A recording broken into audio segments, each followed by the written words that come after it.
Assalamu alaikum wa rahmatullahi wa barakatuh.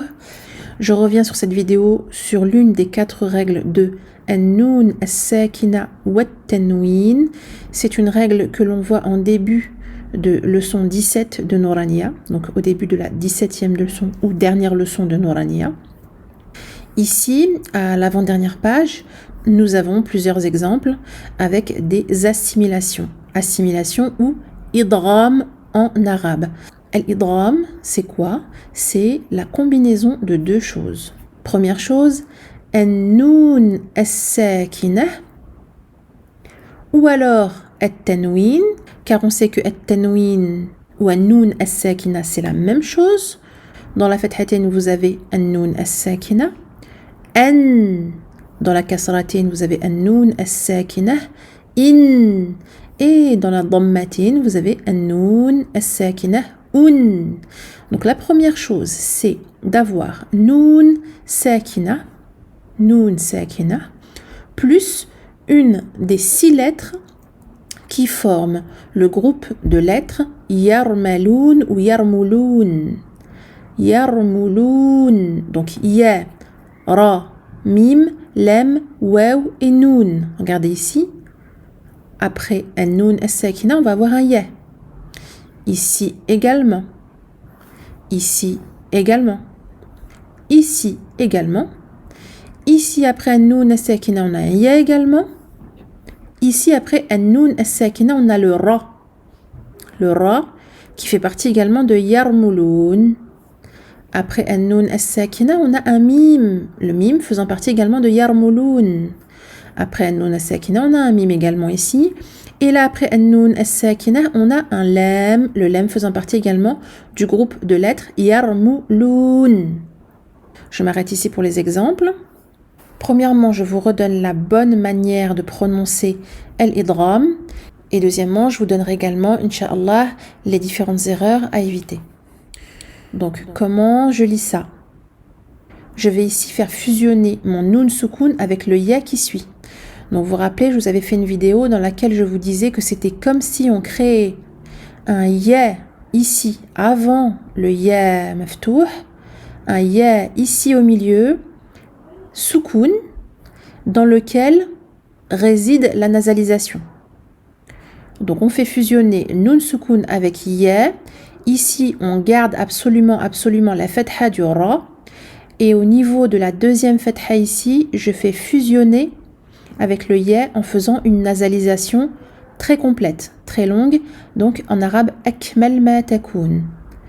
Comment je lis ça?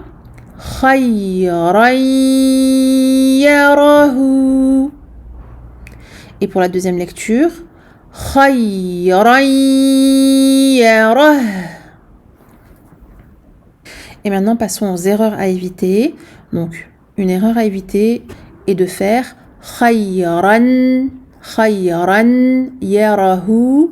À ce moment-là, j'aurais fait idhar, j'aurais fait une clarification, et la clarification n'intervient que si j'ai, après le noun soukoun, une lettre provenant de la gorge, une lettre qui sort depuis la gorge.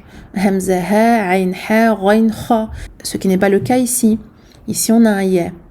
Ensuite, deuxième erreur, faire al-idgham ici, donc faire la fusion, sans faire de nasalisation. Donc si je lis ça comme ça avec cette erreur-là, je dirais khayran yarahu. Alors j'ai fait la moitié du travail en fait. J'ai quand même rentré le noun ici dans le ya, sauf que le nasillement n'a pas eu lieu. Donc il faut absolument ajouter à ceci le nasillement ou la nasalisation, la roun en arabe. Une autre erreur est de faire trop de nasillement, à contrario, et de faire comme ceci, khayran yarahu. Et là, j'ai complètement refermé l'accès à la cavité buccale. Le son n'est sorti que par la cavité nasale et c'est exagéré. Évidemment, lorsque l'on parle de runna, on parle de sortir le son par le nez. Or, le son sort par le nez et par la bouche dans ce cas précis. Donc, pas trop de runna non plus. Une autre erreur serait d'anticiper la runna, de placer la runna trop tôt et, par exemple, de la placer sur la première fatha. À ce moment-là, je ne vais plus avoir mon ra, mais plutôt autre chose qui ressemblerait à ceci. Khayran, quelque chose qui est de l'ordre du an. En français, khayran, khayran yarahu. Donc j'exagère un petit peu pour que vous puissiez entendre. Ici, la rouna a été placée trop tôt. La rouna placée trop tôt peut également se faire avant cette fatha. Une erreur également, parce que le cerveau anticipe le fait de sortir une rouna ici, eh bien, l'erreur pourrait être de faire la rouna avant, par exemple sur le ya. Khay, ici. Khay, ray. Donc ici, j'ai des rounan partout, à chaque syllabe, et ce n'est pas indiqué, c'est une erreur. La rouna ne se place qu'au moment précis ici du noun as-sakina fusionnant avec le ya.